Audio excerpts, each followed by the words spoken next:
Hey everyone, welcome back. This is another episode of Guide Through Grief. I'm your host, your guide, Tom Van Ness. And today I'm excited to have a guest here that is going to provide a new perspective we haven't had on the show. And that's at a lot of different levels. The age of their children when their parent passed, the fact that they're a widow and not a widower. We've had widows on the show. We've had people that have lost a parent. We've had friends, but I'm excited, as weird of a word that is to share, to have a widow come and help share a little perspective on aspects of parenting and how we get through it as parents and the questions and the different ways we keep the memory alive. So I think it's going to be a great conversation today. I'm looking forward to it. Why don't you go ahead and introduce yourself and say hello to all of our Yeah, viewers? hi. I'm so excited to be here. Thank you. I'm Brynne Behringer, and like I said, glad to be here. I'm known Tom just being a Peoria resident myself, so and obviously we've experienced similar losses. Yeah. Not that you want to be bonded through tragedy, but it's nice to know and have someone that's been in that same similar circle because there's not many of us, Yeah. as you know. Yeah, it was well, and our common friend that I think first introduced us was Bob, Yes, who everyone on the show is familiar with. So Bob's just such a great person yes, he is. at so many levels. And here's just another great connection of how a journey and a story can be shared. And it was right around this time when I had known you in the advertising and marketing Hmm. game, and then I heard the news of what happened to your family. So why don't we pick up from there Sure. and fill in our viewers a little bit about the start of your journey and what happened? Yeah, absolutely, absolutely. So, the loss of my husband at the time, it'll actually be 3 years ago. It was 3 years ago, December 2nd of this year. So, my husband had gone in for what we thought was a routine surgery. He had some issues with just some stomach issues, some blockage in his intestines. So he went in for what we thought would be kind of a quick 2, 3 hour surgery. What had experienced some complications during surgery.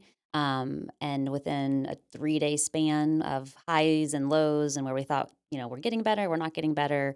Essentially, within those 3 days, things went septic, organs started shutting down, and we lost them within those 3 days. So, just right before Christmas in the season, and yeah, a really unexpected 3 day span. And then, like I said, in that span, there was times where we thought, oh gosh, we're fine. We're on the up and Yeah. up, and we know we're gonna get through this. And then all of a sudden, it was just this high and low, and then all of a sudden, this crazy roller coaster of, oh my gosh, like Yeah.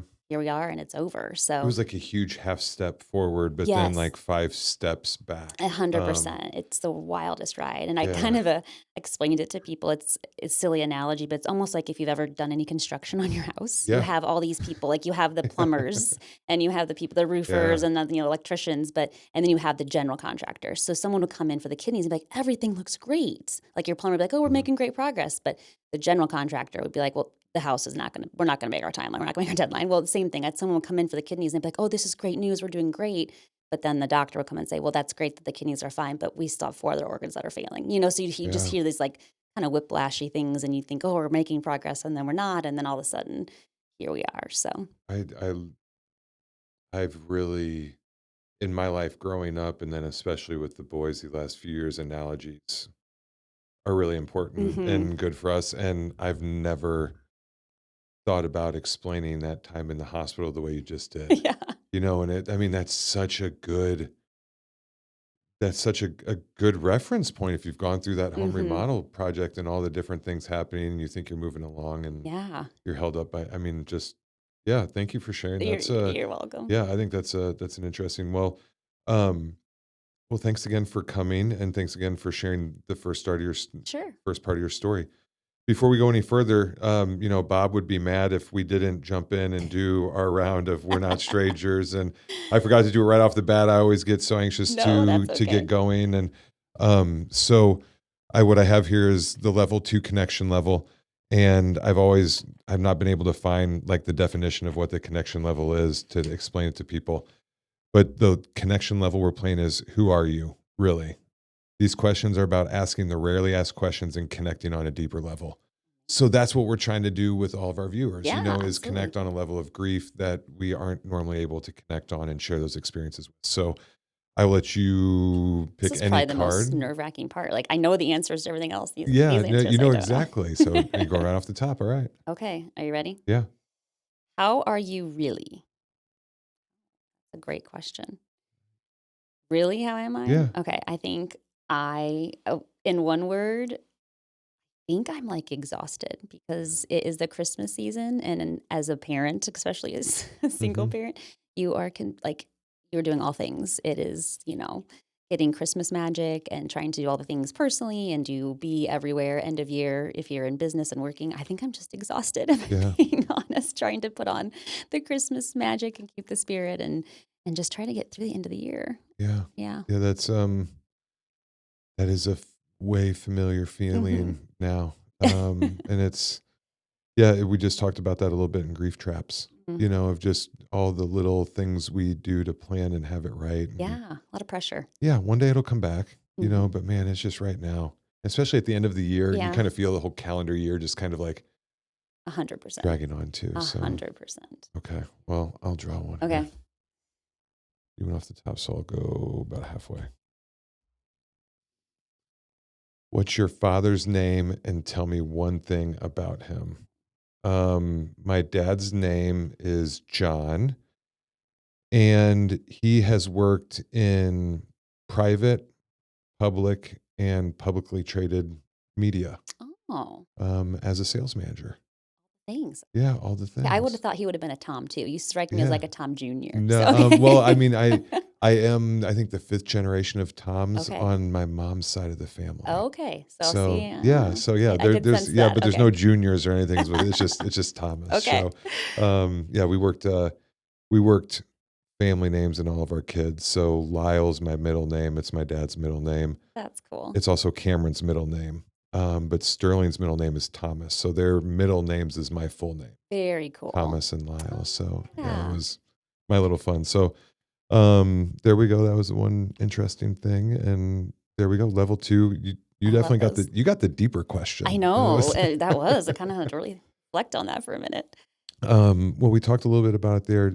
Tell me a little bit more about your family, Hmm. especially your children. What ages were they? Yeah. So when Mike passed, they were 2, 4, and 6. Mm. So they were very young. So and now we are, gosh, they are 5, 7, and 9, Yeah. which are awesome ages, but Hmm. demanding ages. Yeah. As you know, they're all in their own individual activities and blossoming personalities, and they're wonderful kids. But yeah, they're busy, so Yeah. which is half the reason for the exhaustion. But Yeah. they're Yeah. I mean great. that age, the boys were 7, 7 and 9 when So they Leslie had some more passed. comprehension than Yeah. some of mine Yeah. did. Cameron had just turned 7 not too long ago. He was a couple months into being 7, and Mhm. Sterling was a month away um, from turning 9. Oh, So yeah, those are hard ages. it was right there. And I remember one of the first things I remember looking up on my phone is, when does the memory start? Absolutely. Like, or when will I can't remember exactly how I phrased it, but I wanted to find out at what age do kids typically start remembering things Yeah, like interactions with their parents? right. And like somewhere between 7 and 9 seemed to be a pretty consistent piece. And Yeah, and I remember that being one of my biggest fears. And that's, I know, a big part of our conversation yeah, today is helping keep the memories of our children's parents there yep. and for them. And um, so I don't know how do you want to start this conversation? You have so many great points in our Oh, thank you. I conversations, know. and A lot of time you to think. have a phenomenal Thank you. success story that you have to share, that you worked on with your children. And I think is a lot of the notes and things we talked about was guiding through the tough questions Hmm. our children have. And that is one thing your book addresses so well, Thank you. Yeah, are those questions that yeah, we field. And absolutely. so how do you want to start? Yeah, Yeah. I think when initially that happened, I was probably in the same boat as you. You think, you obviously are struck with grief, Hmm. but you're like, okay, how do I you almost have to put that aside initially and say, how am I going to help these three little people manage this? And how Yeah. do I do it appropriately? Because it's something that's going to impact them hugely. And if I mess this up, I could make this worse, right, out of the gate. Mhm. Or how do I really set the tone? And so immediately I talked to some grief counselors and, what are some things I can do or how do I even handle the conversation? Because I got Mhm. back and it was like, they knew their dad was in the hospital, but they didn't know, to what extent was going on. So it was like, how do I even broach this conversation? And, some of those things that were really helpful out of the gate were just, you have to be really honest with them. I think that sometimes people, and I've noticed it even now at their ages, people, they talk, oh, how are they whisper, oh, how are they doing? What's going, it's like you have to address it just like you would with us. Like Mhm. they are going to go through it just like we are. They're people. Yes, they're just different ages, but you almost have to have those honesty with them too. Yeah. And so, but you also have to be kind of direct in some ways too. Sometimes people want to have this kind of, I say fantasy conversation about it, but you have to really give them that permanency. Like, dad is gone and he's not coming back Mhm. because even this far, like he's in heaven and he's watching you. And I have a strong faith and I that's part of the book. I think it's wonderful to give them that connection. But at first you really have to help them comprehend that like this has happened. There's permanency because they have to start their grieving process and they have to Right. start walking towards how do we get this closure and these next steps. And so when you try to since kind of give it that fantasy up front, I think it's almost hurtful than helpful, Yeah. essentially. So had to sit down and she said, with your kids too, being the way that my husband passed was, he was sick. She said, I really want you to describe to them that, dad was very, very, very, very, very, very, very sick. Because Mm. when you get sick, you can't have them thinking, There's the same mom, level of sickness. that Yeah. this is a very different kind of sick. So, Mhm. dad is gone. He is not coming back. And he was very, very, very sick. So right out of the gate, you really have to make these things very comprehensive for them and understandable. So, I think right away I was like, okay, so I'm going to be honest with my kids at these ages. And I think that is something that we set the tone from the get go. And that's really been how we've handled it ever since then, just honesty. And when Yeah. they, if I'm having a bad day, I tell them, Yeah. hey, I'm sad today. It feels like so much Yes, easier it than trying to is. hide I don't it. have to And pretend, yeah. I'm human too. And I think when I'm honest and give them that space, then they can be honest with me, Yeah. and showing them like, hey, I also can be happy and sad at the same time, Yeah. like we can talk about these things. And sometimes I don't have the answer, Yeah. like I think we were just in the car last night and Charlie said something, Mom, why did God choose us? Like, what do you mean? He's Mm. like, why did he choose us to lose our dad? And I was like, I don't know. Yeah. I don't. I don't have the answer for that. And then we talked about, why? What do you think? Because I don't have the answer. Maybe you do. Yeah. You're 9. What do you think? And so we had a good conversation. But sometimes just honesty can go a really long way. Yeah. I remember having uh, that similar conversation. I think I talked about it in one of those early episodes with Ryan. I was in that you drove by a Starbucks coming here, and I was in the parking lot of that Hmm. Starbucks before I came home and told the boys, and it was like, Tom, just rip the Band-Aid I off. Like, know. you don't need to say that they're, they're not going to hear Raising Up with Angels or Right. all, it's like, Right. she's She's gone. gone. Hmm. And I remember Cameron looking at me and like, you're kidding, right? You're Hmm. kidding. And I'm just sitting there and like everything I have, to say she's not, Right. and that was just, It's a tough conversation. hmm Yeah, absolutely.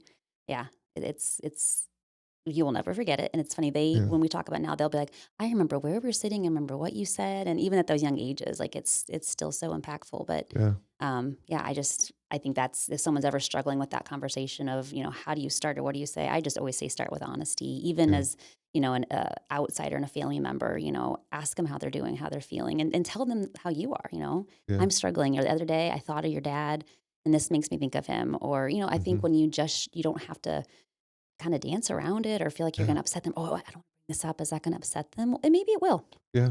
That's life. But that's how you're going to learn the boundaries. If you're Exactly. with, Exactly.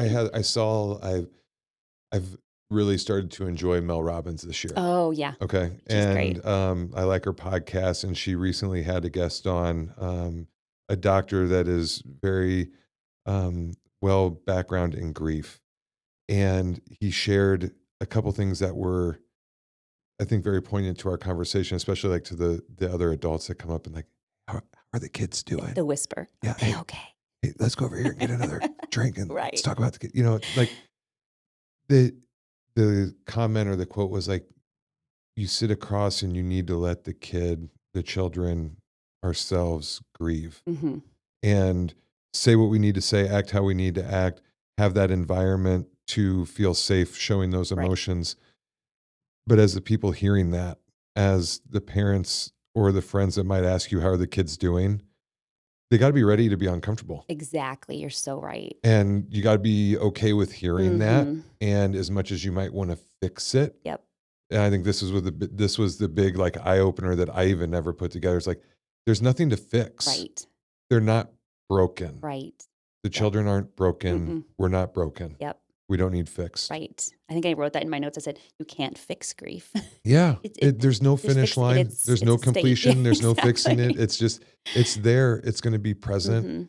Hmm. And if that's something that is unbearable to that friend, they need to watch how they position themselves around us, Exactly. until they're more comfortable with it. Yep. Yep. Um, Or it's those people that too, and it's never malintent, but it's with any situation. It's like if you're having a baby, then when I had this, people jump in. This is my birth story, or this is whatever. It's the same thing I noticed with like death. They immediately, how are you? Because when I lost my dad, and they yeah. immediately, because I think it's the uncomfortable. They immediately discount their feelings and talk about what I experienced and how I felt, which the intent is so nice. But if they don't even let them get their emotion out or their feeling out, they automatically Mhm. start talking about their experience and what it was like for them. And it's like, you didn't even give them space Yeah. to let them express how they're feeling. And people want to fill that void so quickly and make it, the uncomfortable comfortable with their story and how they're feeling, Yeah. and fix it. This is how I felt and this is what I did. And here's how you can do it. And maybe this will help you. And it's like, just Have you let it be. do the kids have friends that are pretty good with kind of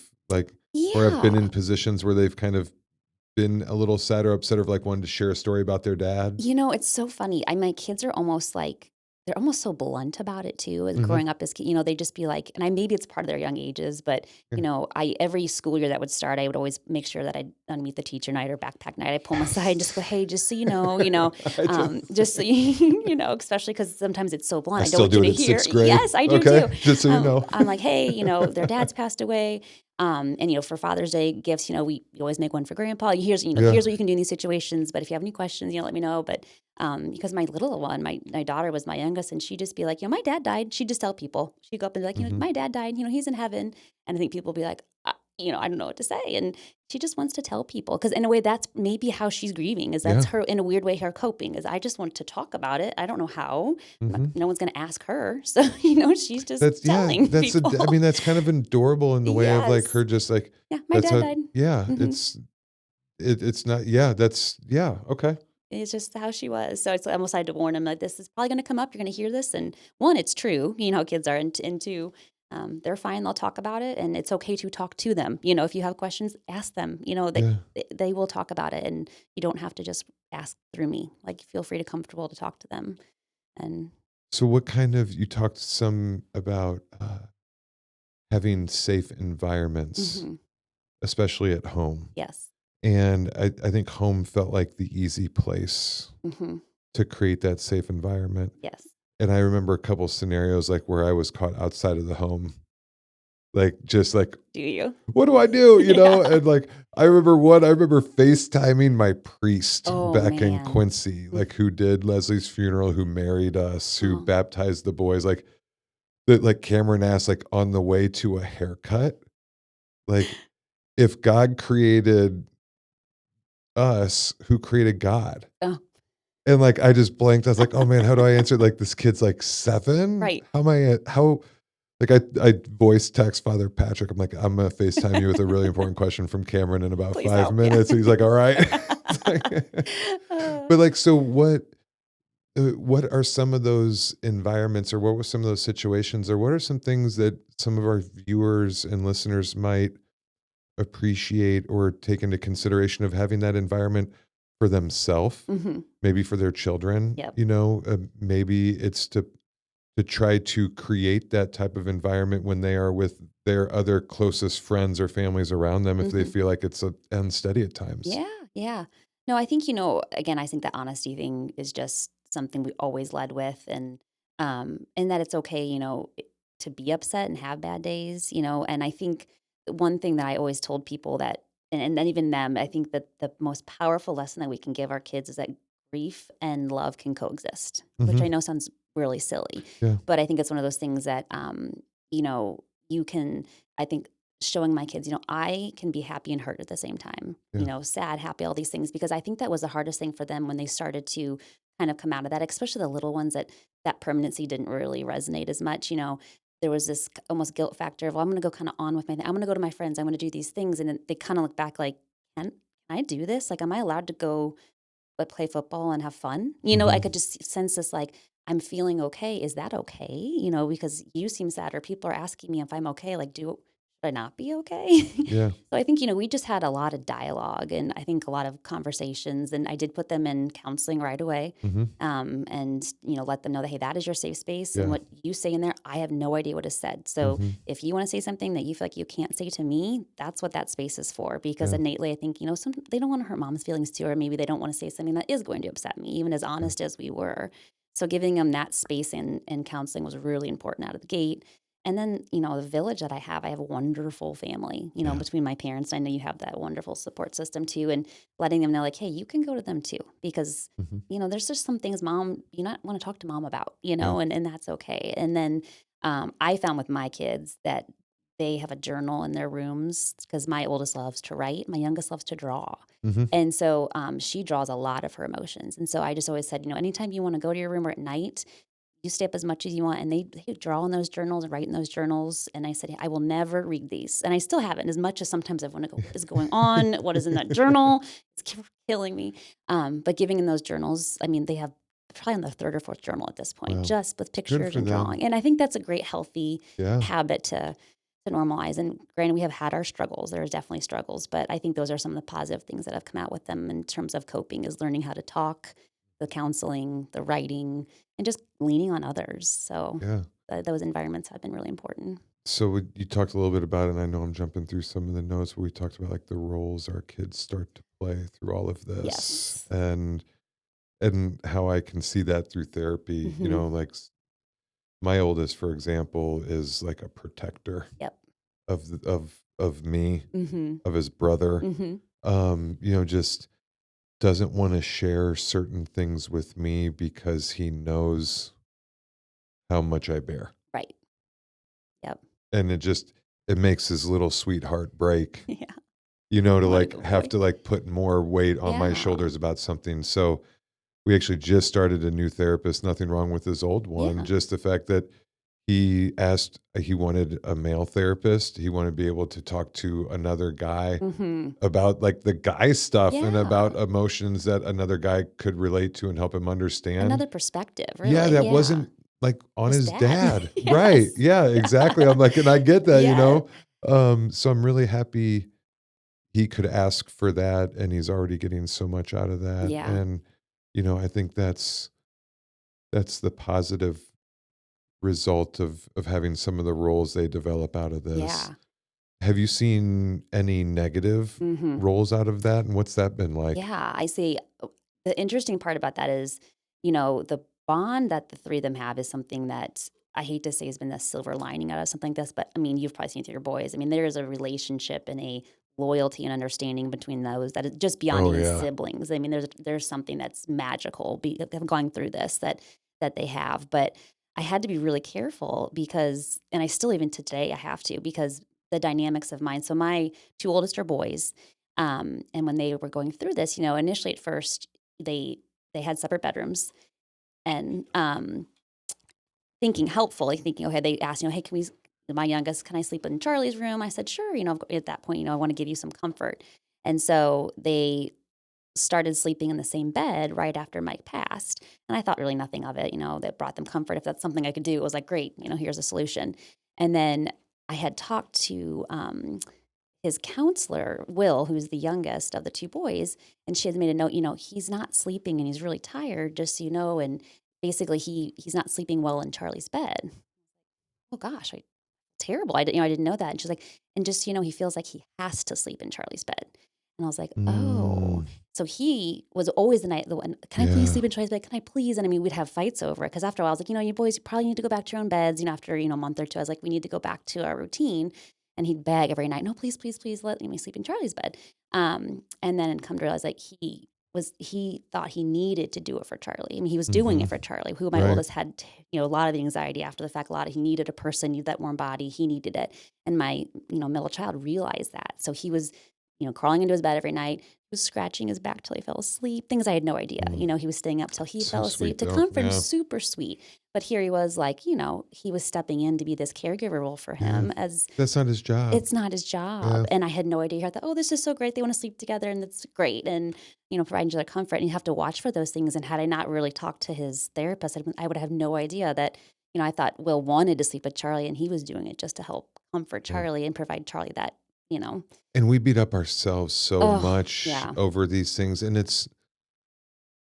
I can hear my therapist right now. Is like, give yourself some Yeah. grace, man. Yes. It's like, Yes. yeah, right. Easier said than done. Like I can't imagine, and I've had similar scenarios of the boys just bending over backwards and not understanding until after the fact of the levels they went to Yeah. to just be there It's a for each fine other. line because it's Yeah. wonderful they can support each other. But at some point, like, it's not Will's role to put his brother to bed every night. And Yeah. here he was putting his brother to bed And they're every at night, such an impactful age hmm for you, just being a few years behind. But I mean, they're just being so molded right now Yeah. by this. And Yeah.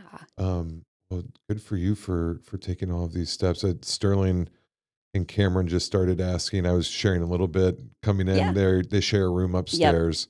They have bunk beds. They had their own rooms pretty much growing up. And then once Leslie passed away, I put them in their own room because I hmm wanted them to have that safety and that Right. bond I totally get together. it. And Yep. I thought bunk beds would be like something kind of awesome, Like out of it. stepbrothers, right? Yeah, Yeah. right. Yeah, there's gonna be room for calisthenics and Right. all these fun things. And but about 2 months ago, they started asking if they could have their own rooms again or have their old rooms back. Interesting. And we got closer to Christmas, and that's what they wanted for But that's Christmas. so great that they came to that on their Yeah, own, and they like one's not fighting over the Yeah. other, and they've really started to dive into it, and they're excited about it. And they even say, "Well, you can still come over and hang out, and we can do this, so play this card game in our Yes. room." And so that's, I think, part of that. Yeah. You want siblings to always act that well together, Yeah. but I just don't hear them like bicker That's so great. over that piece of it. Yeah. Like that just seems to be a natural part. It is But that innately caregiver thing. It's hard. You don't want that to happen. It's like yeah, great, have this bond, but then don't become enabling each other caregiving, and, yeah, and with my oldest, with Charlie, I didn't realize I was doing it till someone pointed it out to me, but, naturally him being the oldest and me having so much on my plate, I would say things like, hey, Charlie, go do this, or go tell your brother and sister to stop. And like, I would give him these directions like a parent, hey, go mhm, do this, go tell them this. Hey, would you go, get Savannah her pajamas? Cause help me out. Right. I right. need extra hands, nothing, no They want malintention. to kind of help with some Yeah, of and that he's stuff. a And helpful person, yeah, but then at other times, he steps in and Charlie, well, don't do that. I'm like, hey, you're not the parent I am, so then I'm disciplining him. And what a confusing message that half the time I'm telling him, hey, go help put your sister, get her ready for bed, and the other time I'm telling, hey, don't parent. But yet I just asked you to parent in this role, but then I'm telling you to not parent when you're bickering. You know what I mean? So I had to kind of catch myself and be like, I can't put him in these roles of a parent and then mhm, expect him not to act like a parent, and almost parent them. yeah, And so I had to really step back and be like, you need to be the kid. I'm the parent. I need to really think about how I give you directions. There's a mhm, difference between asking you to help out, as a sibling, but putting you in a role to be a parent, if that yeah, makes sense. And so for me, that was kind of an eye opener when someone said, kind of whiplashing with him. You're telling him to do these things and then telling him not to. And I don't think he's not understanding. And you're putting him in a peer role and then you're reprimanding him when he starts acting like your peer, mhm, And I was like, yeah, you're right. I did mm, not realize that. I have to kind of watch that. mhm. So, And it's hard. I mean, it's hard to take that. I don't want to call it criticism, like that critique, mm-hmm. because it's not criticism. Usually the person's there and close enough to us where they just want the best Absolutely. scenario, and it's so true to hear those things. Yeah, And and you don't then realize it because you're like, "Oh my yeah, gosh." you just get caught up in the moment Yeah. trying to like juggle like Yes. there's so many, it'll make you cry. Maybe we're like onions, there's just a lot of Yeah. layers that are kind of 100%. around us. And Mhm. you never know kind of what layer is going to get Mm-hmm. those tears rolling from you. Well, you talked a little bit, and I think I skipped over some of it in your notes that intrigued me. You talked about some simple language, Mm-hmm. and that's one thing I've struggled with is trying to keep it simple. I used when I'd be out selling newspaper or TV in my day or internet, I always said, I'm just want to kiss it, keep it simple, stupid. Yes. And I tried to figure out and remind myself I need to kind of kiss it with my Mm-hmm. kids when it came to grief. Yep. And it, but your kids are so much younger in the aspect that the comprehension, like their minds don't even comprehend some things at Mm-hmm. the ages that they are and were. Right. So what was some of that simple language? Can you share some of that and how some of that worked in some of the scenarios? Yeah, I think it was just, you know, and then not to be hopefully not repetitive, but I think a lot of it was, we used to wake up and at the early mornings and we'd sit down at breakfast and we kind of go around and say, "How are you feeling today?" Yeah. And we would, Okay. and I said, "But you can't use the words sad or mad." I said, and we tried to kind of say, you have to be a little bit more expressive. And so I actually had cards like these, and Yeah. we'd talk, and some of them had faces on them, those like, that show the word, but also show like the emoji, Mm-hmm. just to try to get them to understand, like, anger or anxiety or confusion and things that may not be simple, but understanding like I'm not necessarily sad, but I'm confused. And so we talk through that. And then sometimes I'd say, "Hey, today I'm feeling this one, but I'm also this one. So I'm angry and confused." And so it got them to understand and really start the day waking up and saying, "How do I feel?" Because I Yeah. think when you are honest with yourself about, what's going on, how do I feel? Because we talked about, there are a lot of times my middle one, I learned that his grief through his counselor is he would get angry. Like his Mm-hmm. anger and frustrations, it would be like the simplest things. If he was coloring and he couldn't finish the page, he'd get really frustrated. Or if he couldn't do the game right or the puzzle. And it wasn't just because he was angry at that. That was the way his grief was coming out and just Yeah. complete frustration. So we had to kind of walk through and say, okay, how are we feeling? Maybe why are we feeling that way? And really start to understand like, words matter and emotions mean something, but what do Mm-hmm. they mean? And why Yeah. are we acting this way? And trying to identify why we felt that way. So we just would really use, the simple emotions, but try to understand like, but why are they making us act a certain way? Or maybe why is that emotion happening? And try to talk through it. So, So how would you handle, because I love this idea. There's a whole lot of reasons why I love it. So if one of the kids would kind of push back one morning hmm and not really want to talk about it, how much would you still try to get out of them hmm or reframe the question, or you'd be yeah. like, yeah, some days we're just Yep. not gonna worry about Yeah, it, but you know? it's a great question. I always pushed to a certain point. I would ask, you have to give me a word. You can point to it. You don't have to talk to me, but you have to let me know where you are. Because I think I always wanted them, if you start to shut down and you avoid, I think that can be a way they start to cope. And that Yeah, was my fear, is if I'm just going to internalize and not deal, then I'm going to realize that that's an option. yeah. And so I would always say, you don't have to tell me, but you have to point or have to give it to me. You don't have to talk to me about it, but you have to point to an emotion. I have to know where you are today. And so just so that they have to recognize it. And so, and right, wrong, or indifferent, I did push so that they had to vocalize or some way. Mhm. So after that, if there was obviously some mornings, as you pick your battles. So Yeah, not every day did we get an answer, but just letting them know that you have to try to at least acknowledge it. Because I think even if they didn't give me that answer, I think they thought about it yeah. internally, which was important. So, Well, and I think even for us as adults and for kids, just to hit on a couple of reasons why I love this idea and why it's good anytime. I've talked about in past episodes of like sitting in your own shit.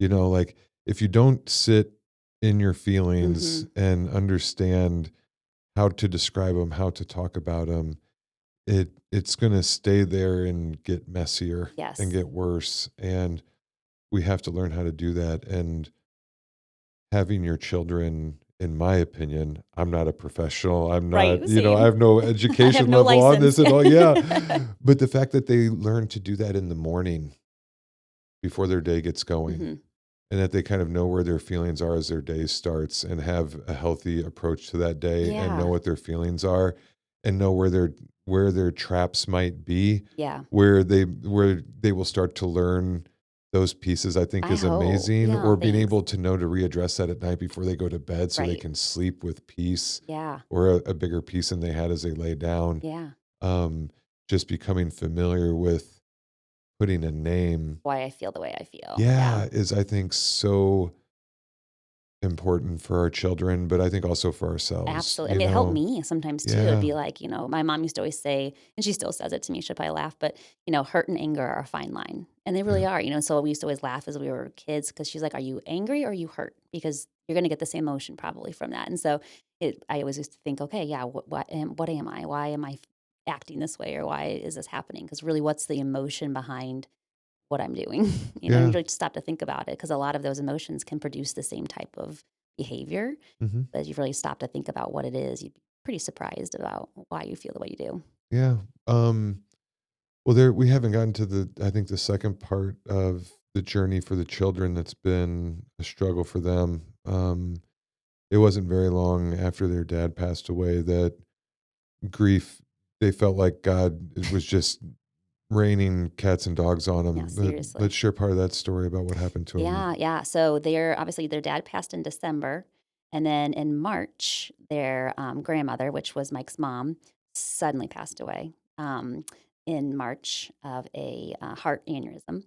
And then by July of that same year, Mike's dad passed away suddenly with a brain bleed, stroke. So we lost everyone very, very quickly within that year of Mike passing, a year of Mike. So we had a lot of grief conversations and a lot of them to understand what was happening. And while that obviously is a challenge with grief Hmm. itself and dealing with that, I think that the biggest struggle, and it's still a struggle for me, is, you know, we lost a connection really to Mike and his family. Yeah.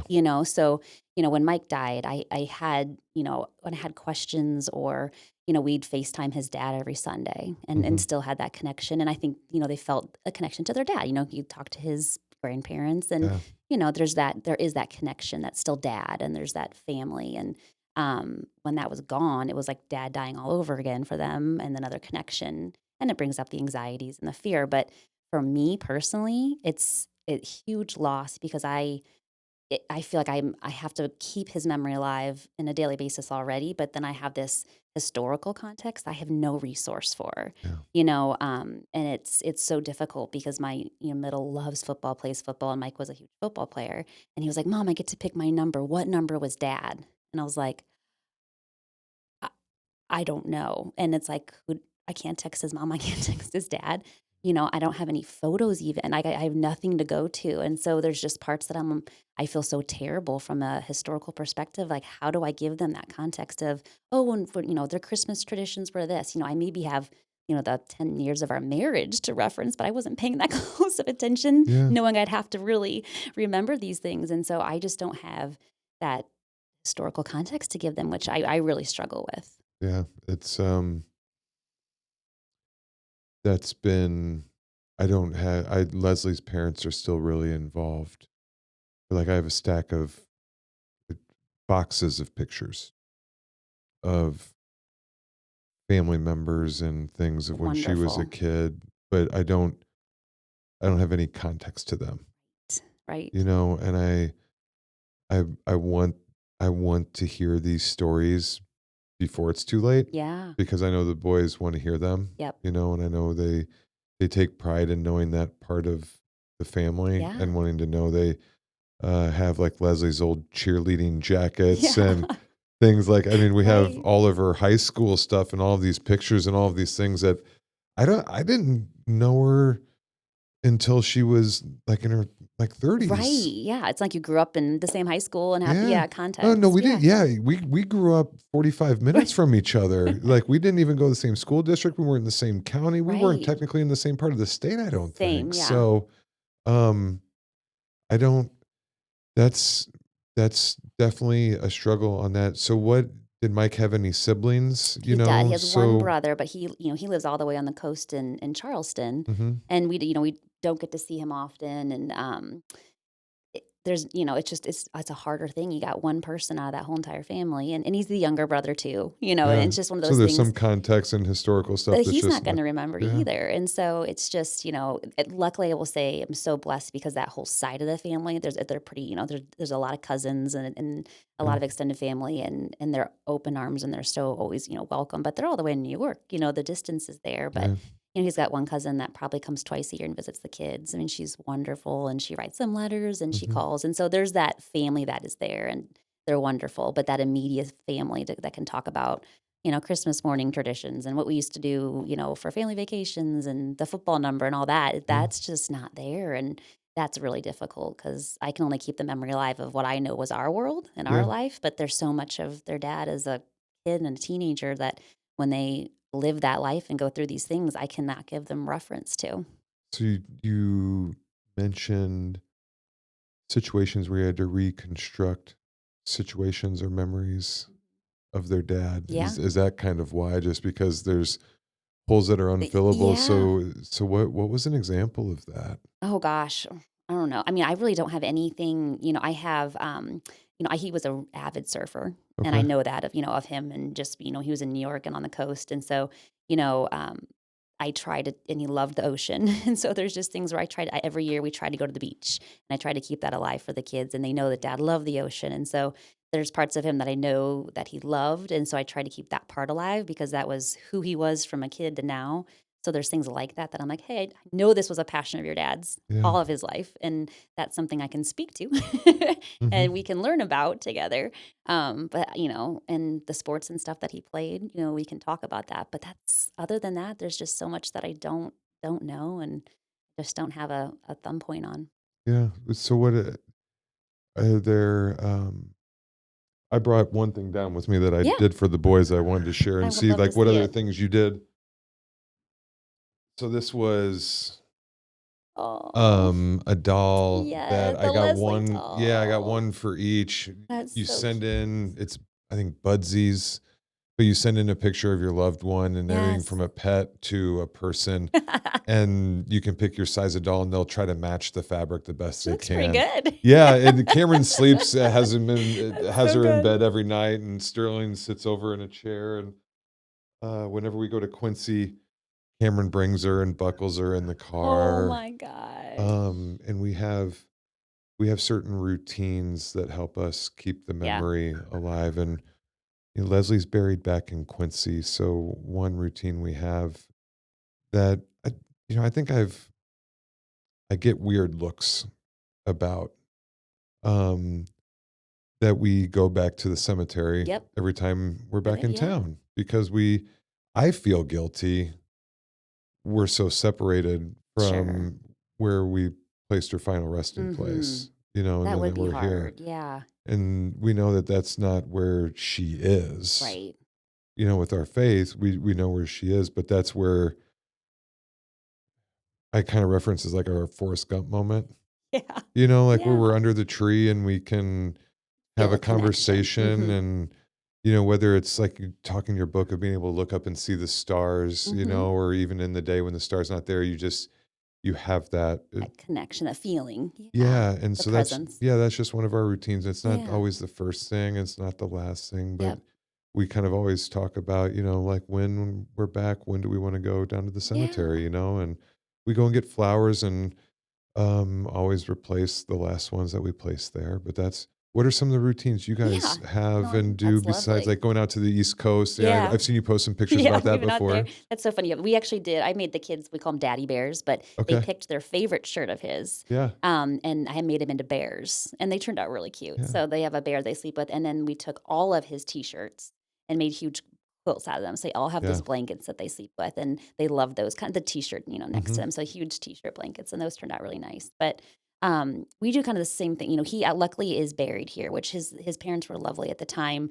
When he passed, they said, as much as we love to bring him home, like we want him to be here and we want Mhm. him to be here for the kids. So I so appreciated that and didn't realize how important that really would be at the time. I mean, you're not really Yeah. thinking about that at that moment. And they made that decision and I will forever be grateful for that because we do go see him and it's more always on his birthday. We go Yeah. out there and we also do it the first day of school, which I know is a funny thing, but that's just always kind of that monumental kind of, hey, a year's passed for us. Like we're going into first grade or second grade, and and they all write a letter and they talk about kind of what's changed in the year and what they're excited for, and we just read it out loud. And we've gotten some funny looks when Yeah. we're in the cemetery, but they read them.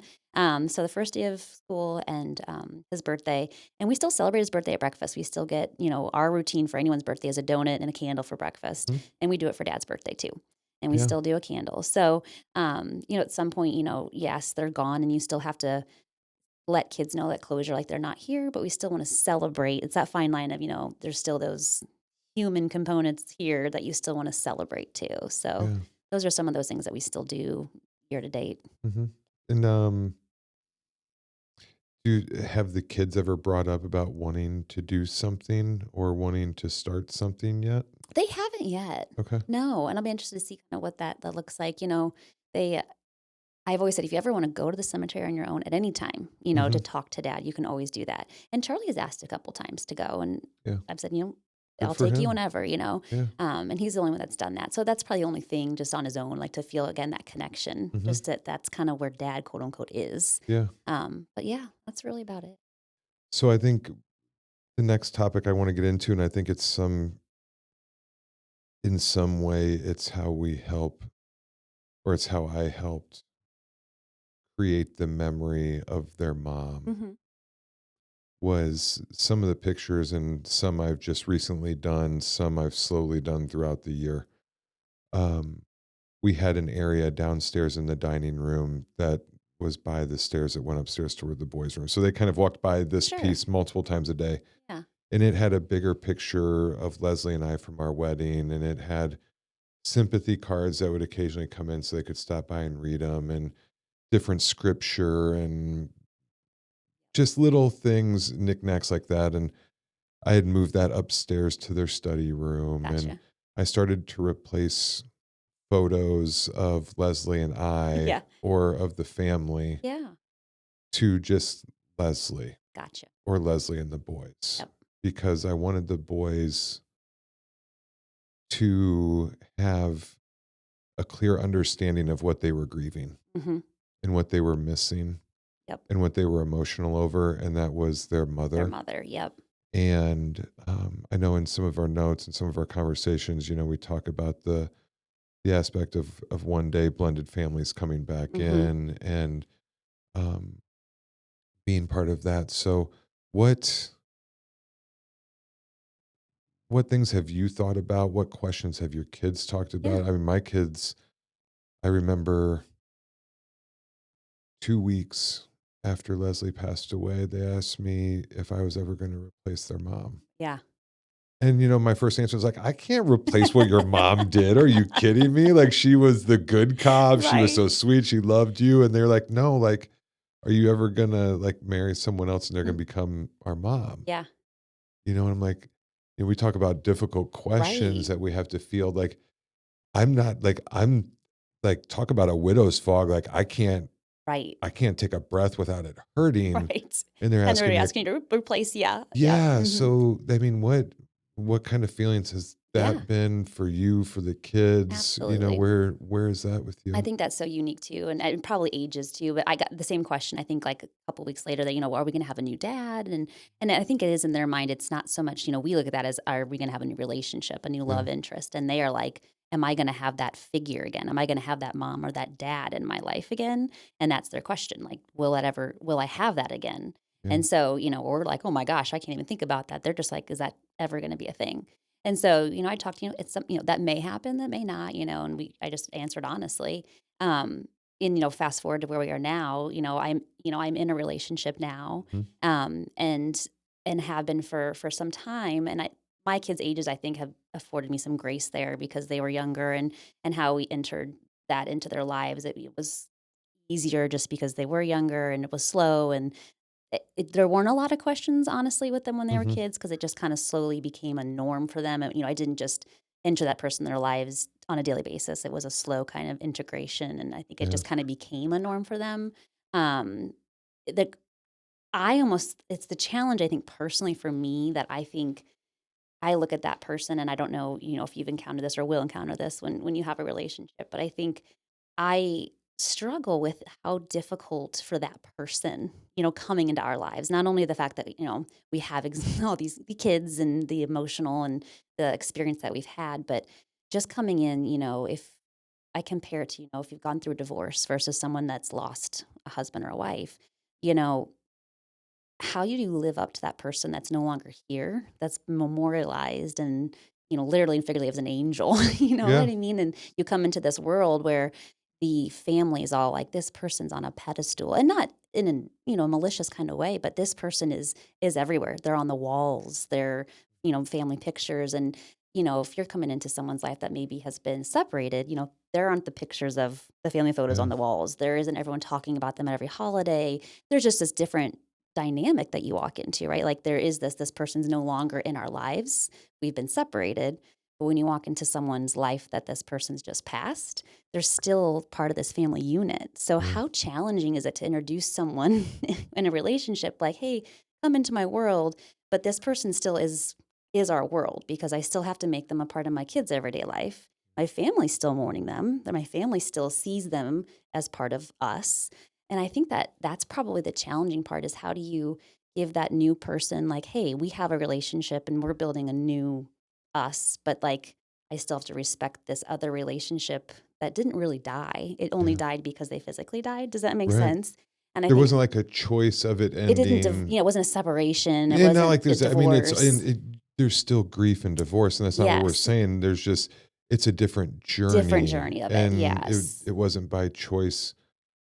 That You or person's the almost children still had to say present. goodbye. Yeah. Yeah, that Yeah. person is something that almost has to still be celebrated and still be here. And it's not that I think that person is offended, but it's like what a kind of a heavy task and it for that person to come into not only just, hey, I have children in this dynamic, but like, my family still very much is thinks of me in this situation still. You know what Yeah. I mean? And so that challenge of just, you're trying to start a new life for yourself, but still be seen in a light for everyone else that you're still with Mhm. Leslie or you're still with Mike, and it's just kind of a I challenge. remember talking to my mom not too long about a relationship issue, and she was like, "I'm just not ready to hear this conversation." Exactly. Yeah, they're You not know? ready. If you're ready, it's just a Yeah, hard. and Yeah. I appreciate her saying that. I'm Yep. not like bitter about it. Like I No. turned around and called my buddy. I was like, Yes. you know, and I need to know better of like who my audience is probably on some of that conversation. But yeah, it's I have found there's a strength in support. Hmm. And it's like there's just a strength in silence Yes. Yes. that there's not pushback.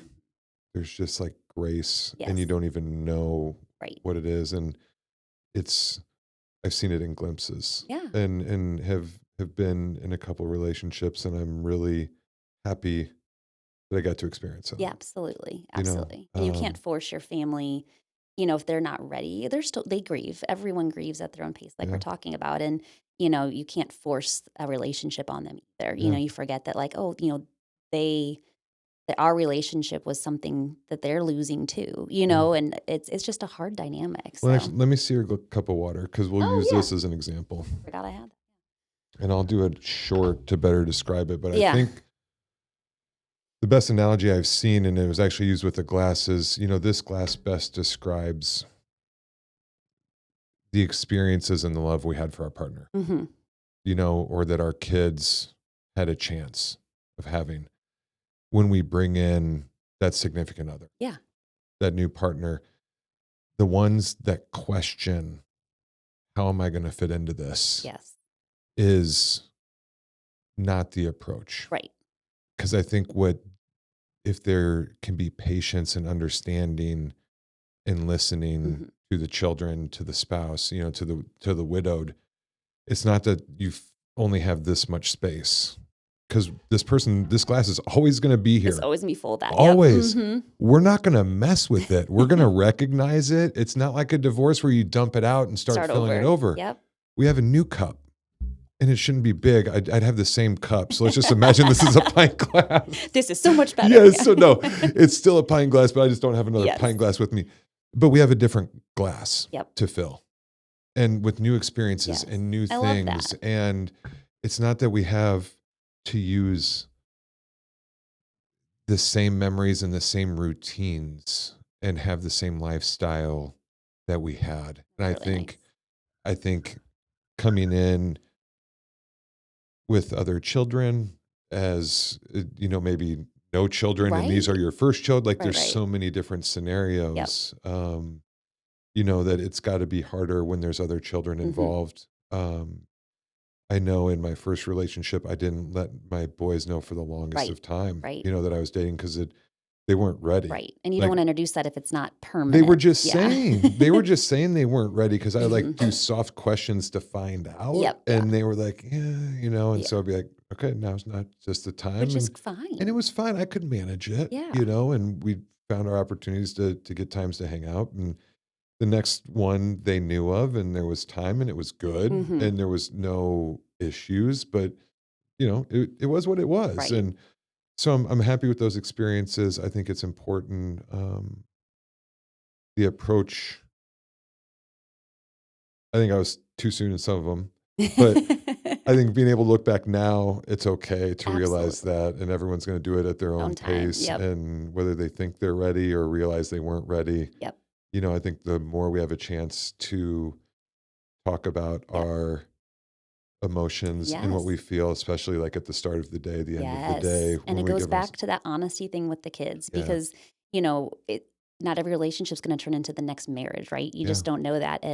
But you have to, it's hard because you don't want to introduce your kids to more loss in a sense, like a new person and the person goes again. hmm, But you also, part of a relationship is introducing this person to your children, right? right, And so you have to have that dynamic of explaining, like, this is where I am and this is what's happening. And they may come and they may go. And so I think you just have to be honest, even at the young levels that they might be, of where things are. I mean, yeah, what dating really is, yeah, and the difference between dating and marriage and what that looks like. So kids understand that someone may come and may go. And just because hmm, they have had loss in their life and you hate yeah, to bring someone in their world that is then going to leave. But I think it just comes back to the honest conversations with our kids. And not that I think every kid should be at a peer level with their parent. And there are some right. conversations that they, need to have, but I think there is a level of honesty you can Sterling have. asked, like he Mhm. knows, like a baby, like I'll tell them, like I'll be making them dinner. Yeah.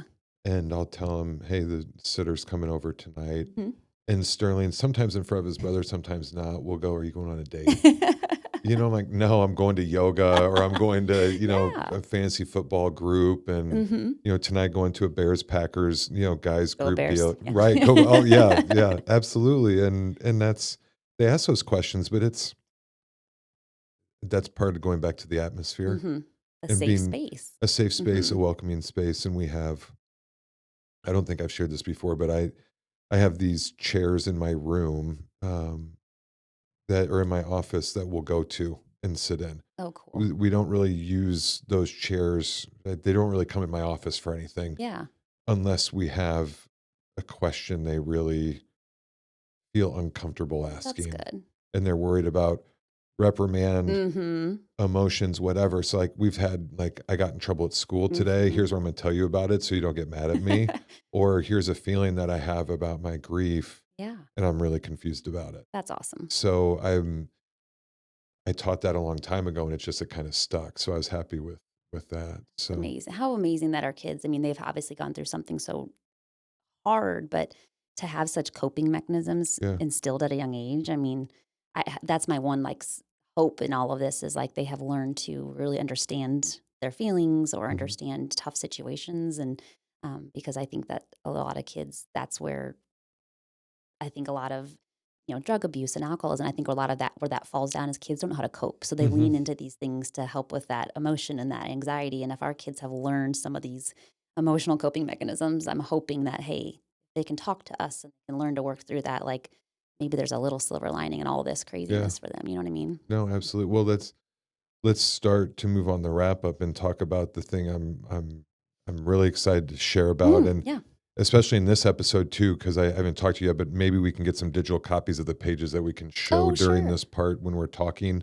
I also want to like include the link in the show, Well, thank so if people want to buy this you. book, because I think some of the things we've talked about today of just being upfront and honest Hmm. with the questions in our children's head is really important. Absolutely. Yep. And I think the one thing we haven't talked about that is one thing you and I have experienced is when we do that, Mm-hmm. the anxiety and the stress we don't carry Mm-hmm. because we know what anxiety and stress we're already loaded up on. Yeah. I can't imagine taking unnecessary stress and anxiety of like not being able to answer these questions, not want to face these Yep. questions. And, um,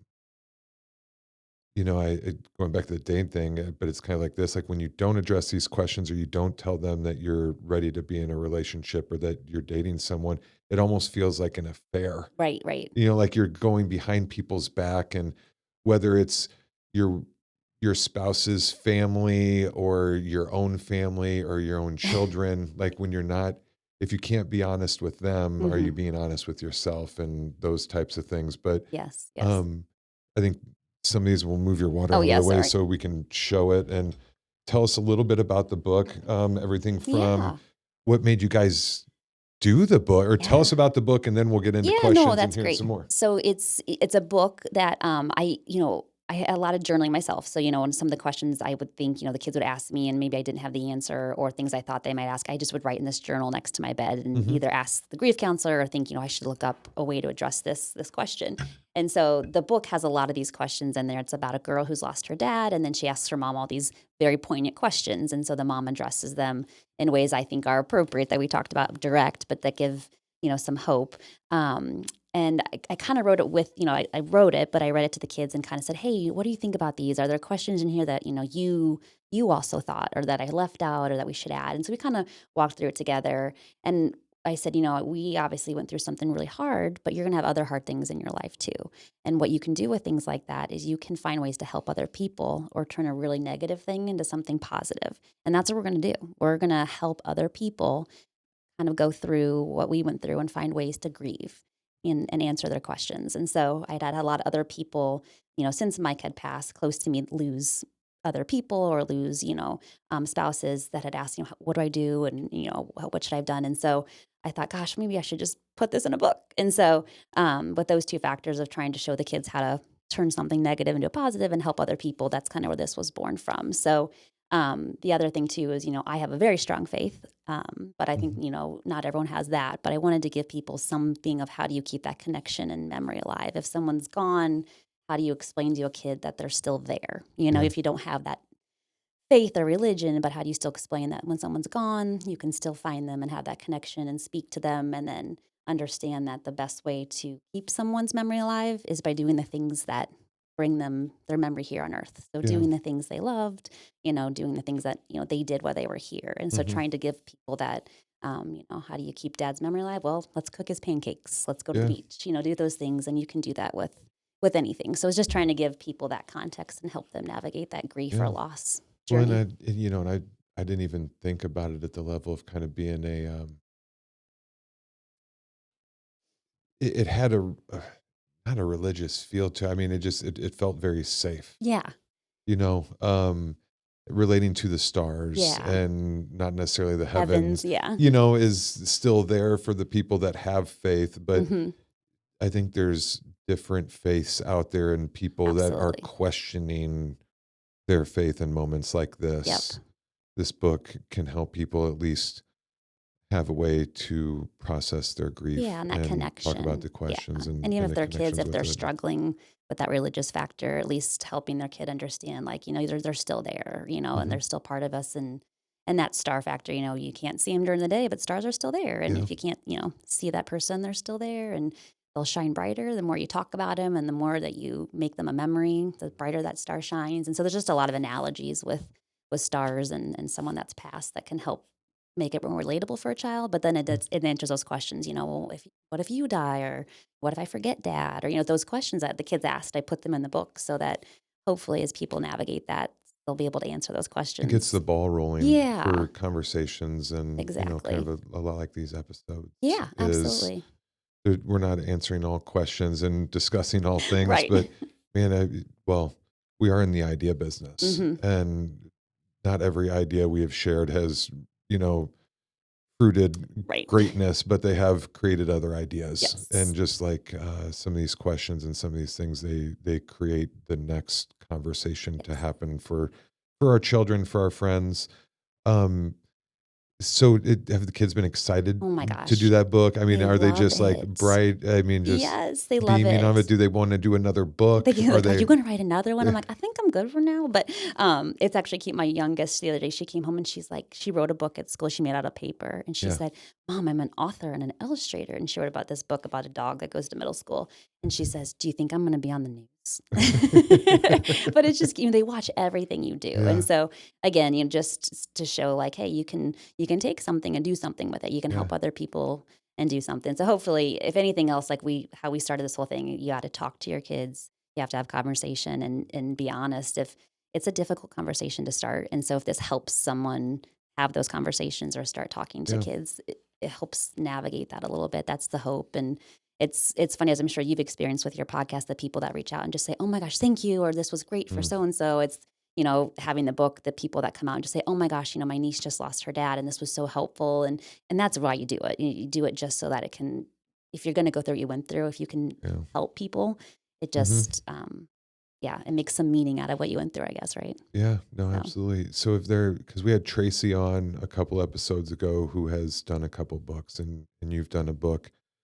People who are grieving are going through this process, and there's all different ways to do this. mhm. If someone wants to do a book, Yeah. like what was the first step and what was the hardest step? Like Oh, yes. those two things. Like Yeah. so if someone wants to start, it's as easy as this, Yep. but be expected to have a headache with. Yeah, that's such a good point. I think it's as easy as literally a lot of this was just in a notebook on my bedside table. Mhm. Thoughts in the middle of the night, or the kids asked me a question and I wrote it down. And so it's just literally most of this is in a notepad Yeah. in my Mhm. bedside table. It's that easy. And I think honestly, the hardest part for me, not logistically, it's a little bit of fear of like, Putting how's it it gonna out be there. perceived? Yeah. Yes.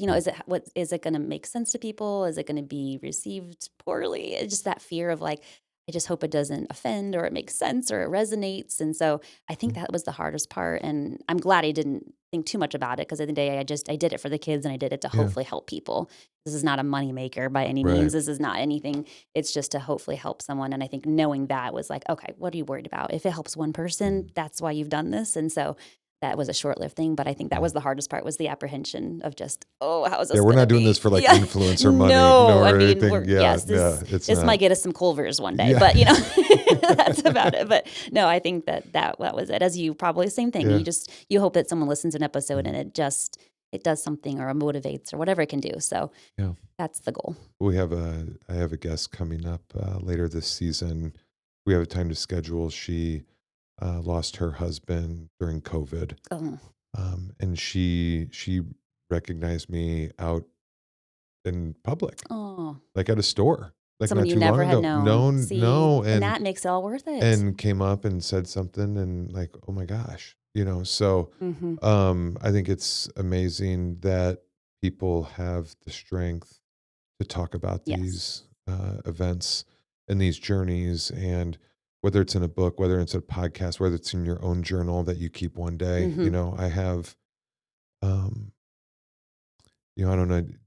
Did any of your children have a chance to see Mike in the hospital? In any of? No. Yeah, I didn't. I didn't have my No. kids either, and I have some video of Leslie in the I have hospital. pictures and things too, yeah. Yeah, and I'm saving those Mhm. because I think, the boys have asked about that, Yeah, like Sterling did coming out of therapy the other day. It's yeah, like, we didn't see mom because she didn't look the same, right? right, yeah, And I'm like, yes. yes, But if they ask, you have it. yeah. And I did a really early video of like talking about the 2 weeks after, much like the first two episodes Good of for this you, podcast were, yeah, but they were a lot more in detail and a lot fresh yep. and really raw. I But think that's important because I they think will one day wanna the know. boys will have Mhm, that, and mhm, they'll be able to see that yep. side of me. Because there's And pieces you're gonna forget. yeah, Yeah, yeah, I think we just naturally forget. So I yeah, think however we can hold on to these moments and these experiences, especially when we're parents, yep, is something I'm glad I've been able to do. done a great job. What about for you? What advice, tips for lack of a better term, life hacks. Yeah, Do you have do. for other widows, Uh, widowers, parents that are going through stuff like this that we yes. haven't talked about today, or what has there been not shared that you want a Yeah. chance to talk about still? Probably I have two things for both sides of that coin. I would say I, as the one who's lost somebody, you have to make that time for yourself Hmm. and not feel guilty about it. I have a standing Saturday sitter that whether I'm going out with people or I'm getting my nails done, like I make that time for myself. And if you're not putting your oxygen mask on first, that's Yeah. what they say on the airplane, right? You can't Yeah. put your kids on Bob before said it on yours. this show. Yeah, you got to do that. And so I think that's the biggest thing is in that moment of you can just so easily be worried about taking care of them, feeling guilty for leaving them, Hmm. like, "Oh, I shouldn't go do these things for Yeah. myself," but you have to do for you, and you have to be a little selfish, and, like, that's totally okay. Hmm. Even if you feel like people are like, "Why are you doing that? Like, right now, you should be with the kids." Like, I have to do things for myself if I'm gonna be a better parent. So, like, never feel bad about carving out your own time, doing things for you. I think that's super important. Yeah. So, I would say that that's for sure, and then the kind of the flip of that coin, a lot of people are always like, "How do I help this person? My sister just lost this or this happened." Um, I just say do. Like, you cannot ask someone. I had so many people and their intentions were wonderful, but they're Yeah. like, "Hey, what can you do? What do you need?" And in that moment, one, I had no idea, honestly, what I needed. I could have had a laundry list of things, and I don't want to ask either because that's not in my nature. I'm a middle child. I'm a pleaser. I don't want to bother Hmm. anyone with anything. I fix stuff. I take care of it. Yes, I don't I want to don't want ask for that. help. So when someone has a loss, just do. Yeah. Go grab groceries, come in the house and just start doing laundry, pick up their kids from school, bring a Yeah. meal over. I mean, don't ask because no one's going to tell you what they need. They might not even know what they need. So, like, Yeah. It's such a just great don't point. ask what someone needs. Just do. Yeah. Just do. I think that's the biggest thing. Nike said it best. Yeah. Just do it. Just do it. Yeah. There's a couple parents that are great. In fact, last night it really to share with that, and I think there's a lot of different ways to look at it. And last night, one of Sterling's friends' parents texted me, want to take him to the high school basketball Yeah. game. They also have kids Cameron's age, Yeah. but Sterling got asked. Yeah. And Cameron's like, "Well, why did I get to go?" I'm Hmm. like, "Dude, it's our let him go. We're gonna go do our thing." And like, we as parents don't get a lot of one-on-one time. No, that is so And true. it's so hard to kind of Hmm. share that love and that attention. So I Hmm. love the fact that like some of the parents will take Yep. like some of their parents will take just one of the Yes. And kids. then you get that one time. I Yeah, know. and so like I think each kid has gotten one-on-one time with me in the last month Oh, so precious. because of parents taking just one of the other. Yep.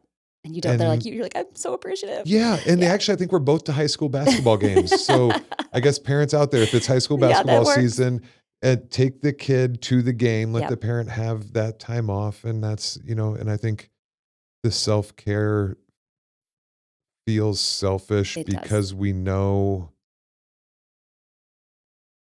what those feelings were like when we were married. Mhm. Mhm.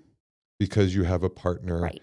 and you have to balance of what we both are doing and Yeah. what we want to have time for Yep. and all of those different things. And you think you have 500 Saturdays to go on Right. dates and do Right. things, And you don't. and you don't. Mm-mm. And I think it's not selfish. I think I think the way we prioritize and understand the self-care Mhm. uh, is really important. And then hopefully people listening understand that Yep. that can look a lot of different ways. That can have a standing babysitter. Right. That can be going to work out and run. It can Right. be, it might be wanting to get back to your job, Right. and making sure that you can get back to a level where you want to go to your job. I Right. mean, whatever that may be. For me, cooking. Oh, Like, yeah. I loved the meals people were bringing. Yeah. Um, You just wanted to cook your own stuff again. yeah, Yeah. yeah. I mean, and kind of have the meals that I liked prepping the meals and Mhm. getting that. But I think to your just do it part and coming back to that, I mean, that might be one of the Mhm. best things shared today. Just do it. Um, Just show up. I hate asking for I do help. too, and Like whether it's to have the kids or like I just I I just want people to show I up. do, and those were the people that still even to this day. I mean, and I think that's the big thing is, there have been friends that have kind of thinned out through this Yeah. process, and that's okay, and that's been part of the grief for me too. Is I've lost people through this that now that I'm not a couple with Mike anymore, it's like, oh. it's awkward for them. And so like I kind of fell off the invite list because I'm just a single person over here. Yeah. And that's what it It's is. a couple's date night And thing. I'm not there. And so yeah. you kind of almost had to go through, I had to almost grieve some friendships too, and some just dynamics of the personal side of my life anymore, being that single person or not going to an event because like I don't want to walk in that room alone, you know? And so those things, they were difficult and those were challenges, but those people, even still today, that were those ones that always just showed up, that took the kids, that said, make time for yourself, here's a meal, let me take them. I mean, they're still the ones that are here today. And I think that that's, you have some really quality people that show up in your life when you have gone through that. And, and they don't try to coach you through it. No, they show up and do it. They They just show up and they're wanna just there. be there for you. Yeah. And I think that's amazing. And so just be one of those people that is part of that person's village, because it's that village is what you. Well, we're joking. Just do it. If it makes them mad, like who cares? We are not going to bite your head off. You can't go wrong by being helpful. We'll say, hey, next time, let's try. I mean, we'll if it really bothered us and it was really bad, we will politely, awkwardly find a way to bring it up with you, but we will so love you. Yeah. Or we'll just say, hey, next time bring spaghetti, not lasagna. So now you know what I want. So now I've told you what I need. Yeah. So now you got there's the no answer. guessing game to it. So anyway, it's a win-win. Oh man. Well, what a good conversation today. No, this has been great. Thank you. So, Thanks for all you're doing for people. I think it's wonderful. So well, I didn't think it would be as healing for me as it's starting to. Good. As much as I thought I had healed. Yeah. Right. And not finished the grieving aspect, but is like I'm getting through this at a pretty good pace. I'm blown away by the stories I hear and the successes I hear of people like you and the children like yours and some of our other guests that we've had and will continue to have. And that's awesome. Thank you so much for making the time today. Oh, thank you. I appreciate being a guest. And we'll have it on the show description where you can get the book. And we'll talk some more, and there'll be other stories to share. And I'm looking forward to all of this. So viewers, listeners, thank you so much for being here and taking time to listen to another great story and understand that there is no right or wrong way to go through grief. There's your way to go through it. Hopefully you heard some things today that will help build the foundation and play a role in your grief journey and help you guide your way through it. So we'll see you next time. Remember, you got this. I got this. We all got this. We'll see you next time. I'm Tom Van Ness, Guide Through Grief. Thank you. Thank you for joining us today. I hope today's episode will help guide you forward. My goal for this podcast has always been to create a safe place for people who are navigating their grief journey to lean on one another and share their own experiences. I ask that you share, subscribe, like, and comment so we know how to best support you. Finally, we rely on listeners like you to help keep this journey going. Guide Through Grief is dependent on the support and contributions from you. Please consider supporting the show and our cause. Visit our social media pages or click the link in our description for more information. Thank you.